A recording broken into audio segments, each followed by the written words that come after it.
Okay, இப்போ நம்ம பார்க்க போகிறது பார்த்திங்கன்னா chapter 8 algebraic expressions and identities. ஓகேவா? Algebraic expressions and identities. So அதில் ஃபஸ்ட் எக்ஸசைஸ் 8.1 பார்க்கலாம். ஃபஸ்ட்டு என்னன்னா ஒரு எக்ஸ்ப்ரெஷன்ஸ் கொடுத்துருக்காங்க. ஓகேவா? A term B term C அப்படிங்கிறத வேரியலை வச்சு சம் அல்ஜிப்ரிக் எக்ஸ்ப்ரெஷன்ஸ் கொடுத்து அதை வந்து ஆட் பண்ண சொல்லியிருக்காங்க. ஃபஸ்ட்டு என்ன கொஷின் ஆட் பண்ணுறது தான் சொல்லியிருக்காங்க. ஸோ ஏபி மைனஸ் பிசி அப்படிங்கிறது ஒரு எக்ஸ்ப்ரெஷன், பிசி மைனஸ் சிஏ அப்படிங்கிறது ஒன்று, சிஏ மைனஸ் ஏபி. இந்த மாதிரி கொடுத்துருக்க 3 எக்ஸ்ப்ரெஷனை என்ன பண்ண சொல்லியிருக்காங்க? ஆட். ஓகேவா? அப்போ நம்ம வந்து ஆட் பண்ணலாம். ஸோ அதை ஃபஸ்ட்டு வரிசையாக அதை கரெக்டாக எழுதணும். அந்த வேரியபிள் வந்து ஒரே லைனில் வர்ற மாதிரி எழுதணும் அப்படின்னாலே அதை ஆட் பண்ணுறது நம்மளுக்கு ஈஸியாக இருக்கும். ஸோ ஃபஸ்ட்டு என்ன இருக்குதுன்னு பாருங்கள். ஏபி, அடுத்தது மைனஸ் பிசி இருக்குதா? ஓகே, அடுத்தது பிசி மைனஸ் சிஏ. அப்போது பிசிக்கு நேராக அடுத்த லைன் எழுதணும். ஓகேவா? ஆடு தானே, நம்ம ஆட் பண்ணும்போது கீழே கீழே தானே எழுதுவோம். So BC minus CA. அடுத்து என்ன இருக்குதுன்னு பாருங்கள். CA minus AB. ஸோ இங்கே மூணாவது லைனில் சிஏ மைனஸ் ஏபி. அப்போ ஏபிக்கு நேராக தான் அதை நம்ம எழுத முடியும். ஸோ மைனஸை விட்டுறக்கூடாது. சரியா? கவனமாக எழுதணும். Minus AB. இப்போ இந்த 3 டேர்மே நம்ம எழுதி இதை என்ன பண்ண போகிறோம்? ஆட் பண்ண போகிறோம். ஸோ இதை நீங்கள் கரெக்டாக எழுதினா தான் ஆன்சர் வந்து மிஸ்டேக் இல்லாமல் வரும். இதில் ஏதாவது நீங்கள் மிஸ்டேக் தப்பாக எழுதுனீங்கன்னா ஆன்சரும் தப்பாகிறதுக்கு வாய்ப்பு இருக்குது. ஓகேவா? So don't take any mistakes.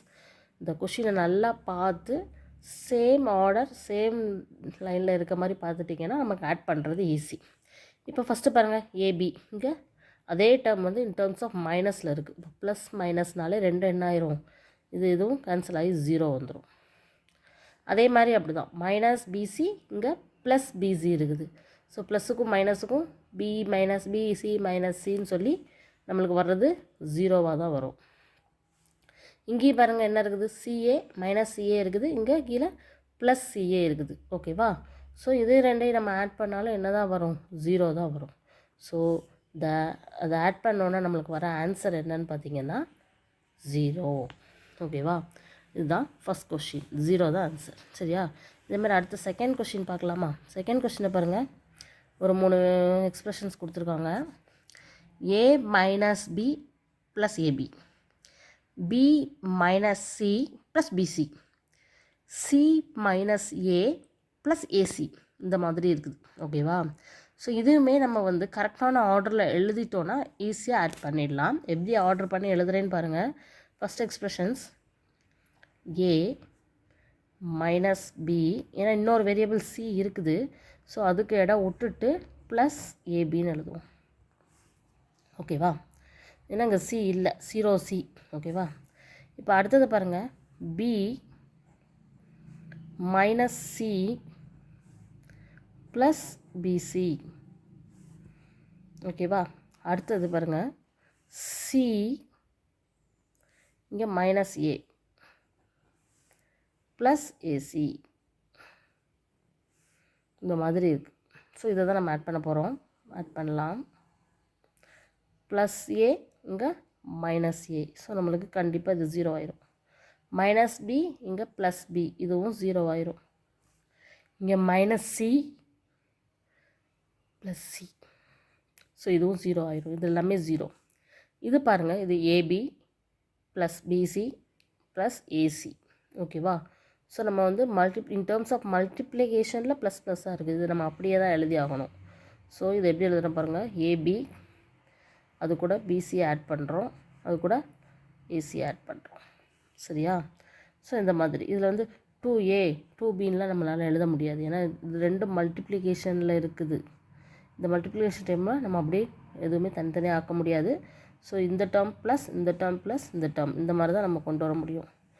So the answer is, இது ஆட் பண்ண வரக்கூடிய ஆன்சர் என்னன்னு பார்த்தீங்கன்னா AB plus BC plus AC. ஓகேவா? இதுதான் செகண்ட் சம். இது மாதிரி தேர்ட் சம் பார்க்கலாமா? இதுலேயே தேர்ட் ஒன் பாருங்கள். 2p² q². இது வந்து ஸ்கொயரில் இருக்குது. ஸோ கவனமாக செய்யலாம். 2p² q² minus 3pq plus 4 அது ஒரு கான்ஸ்டன்ட், எந்த வேரியபிளும் இல்லாமல் 4ங்கிறது கான்ஸ்டண்ட்டாக இருக்குது. இது PQ டேர்ம்ஸில் இருக்குது, இது P² Q² டேர்ம்ஸில் இருக்குது. அதே மாதிரி இன்னொரு எக்ஸ்ப்ரெஷனில் 5 கான்ஸ்டன்ட் கொடுத்துருக்காங்க. ஸோ இந்த 4க்கு நேராக 5. அதே மாதிரி PQ அப்படிங்கிறதுக்கு இங்கே 3PQ இங்கே 7PQ இருக்குது. ஓகேவா? ஸோ இது PQ டேர்ம்ஸில் இருக்குது. அடுத்தது P² Q² டேர்ம்ஸில் இருக்குது இது. ஓகேவா? ஸோ அந்தந்த டேர்முக்கு நேராக எழுதி நம்ம ஆட் பண்ணோம்னா ஈஸி. எப்படி எழுதுறேன்னு பாருங்கள். 2P² Q² minus 3PQ plus 4. அதே மாதிரி இங்கே minus 3P² Q² plus 7PQ plus 5. So இதை ஆட் பண்ணுறோம். இங்கே ப்ளஸ் இருக்குது, இங்கே மைனஸ் இருக்குது. இதை தான் நம்ம கவனமாக பார்க்கணும். ஓகேவா? ஒரு டேர்ம் ப்ளஸில் இருக்குது, இன்னொரு டேர்ம் மைனஸில் இருக்குது. நம்ம ஆட் தான் பண்ண போகிறோம், ஆனால் சைன் வேறு இருக்கும்போது நம்ம அதை சப்ட்ராக்ட் தான் பண்ண முடியும். ஸோ இது +2, இது -3. ஸோ 2 - 3 என்ன வரும்? 2லேருந்து 3 போயிடுச்சுன்னா 1 பெரிய நம்பரில் இருக்குது மைனஸ். ஸோ மைனஸ் சிம்பிள் தான் போடணும். -1 P² Q². அவர் இங்கே வாங்க, இங்கே -3 இருக்குது, இங்கே +7 இருக்குது. ஸோ வேறு சைன் இருக்கிறதுனால இதையும் நம்ம என்ன பண்ண வேண்டியது இருக்கும்? சப்ட்ராக்ட் தான் பண்ணணும். 7லேருந்து 3 போயிடுச்சு அப்படின்னா 4. ஓகேவா? பெரிய நம்பரில் என்ன அடையாளம் இருக்குது, என்ன சைன் இருக்குது? ப்ளஸ் இருக்குது. ஸோ பெரிய நம்பரோட சைன் ப்ளஸ், 7லேருந்து 3 போயிடுச்சுன்னா 4PQ. அதே மாதிரி இதுவும் ப்ளஸ், இதுவும் ப்ளஸ். ஸோ நோ ப்ராப்ளம், ரெண்டுமே ஒரே சைன். ஸோ நம்ம ஆட் பண்ணிடலாம். வேறு சைன் இருந்துச்சுன்னா மைனஸ் தான் பண்ணணும், ஒரே சைன் இருந்துச்சுன்னா ஆட் பண்ணணும். ஸோ இதுவும் ப்ளஸ், இதுவும் ப்ளஸ்ஸுங்கிறதுனால ரெண்டையும் ஆட் பண்ணி 5 + 4 9. ஸோ இதுதான் ஆன்சர். என்ன கொடுத்துருக்காங்கன்னு பாருங்கள். ரெண்டும் ஒரே சைனாக இருந்ததுனால ஆட் பண்ணோம். ஆனால் அதுக்கு முன்னாடி கொடுத்துருக்கிறதுலாம் வேறு சைனில் இருக்குது இல்லையா? இது மைனஸில் இருக்குது, இது ப்ளஸில் இருக்குது. ஸோ இது ரெண்டையும் சப்ட்ராக்ட் பண்ணியிருக்கோம். 7லேருந்து 3 போயிடுச்சுன்னா 4. இது 2ல் இருக்குது, இது -3 இருக்குது. ஸோ 3லேருந்து 2 போயிடுச்சுன்னா -1. So the answer is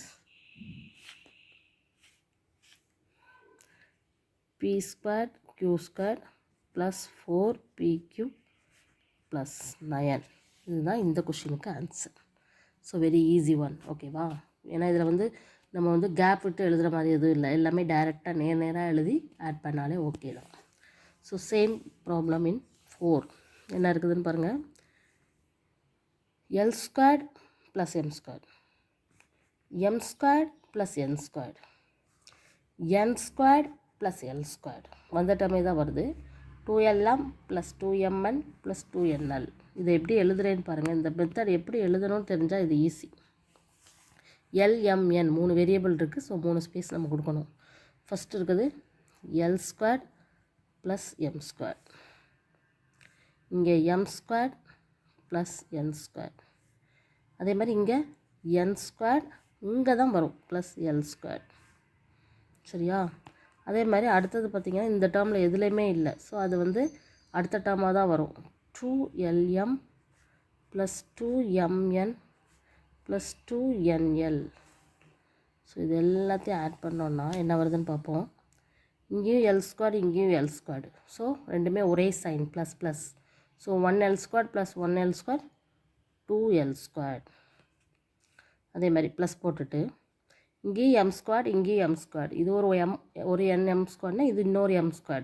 so 2M² plus இங்கே ஒரு N², இங்கே ஒரு N². 2 N² இருக்கிறதுனால 2N². இதுக்கு மேலே எந்த டேர்மே இல்லை, இது மட்டும்தான் இருக்குது. ஸோ இது அப்படியே நம்ம டைரெக்டாக 2LM plus 2MN plus 2NL இந்த மாதிரி ஆட் பண்ணியிருக்கோம். ஸோ இது எல்லாத்துலேயும் பார்த்திங்கன்னா காமனாக 2 இருக்கிறதுனால 2 நம்ம வெளியில் எடுத்துகிட்டு L² plus M² plus N² plus LM plus MN plus NL இந்த மாதிரி எழுதலாம். ஸோ இதுதான் இதனுடைய ஆன்சர். ஓகேவா? ஸோ இந்த மாதிரி ஆட் பண்ணி எழுத படிச்சுக்கலாம். ஓகேவா? ஓகே, இந்த 4 சம் பார்த்தாச்சு. கரெக்டாக ஆட் பண்ணி எழுதுறதுக்கு ப்ராக்டிஸ் பண்ணிக்கோங்க. தேங்க்யூ.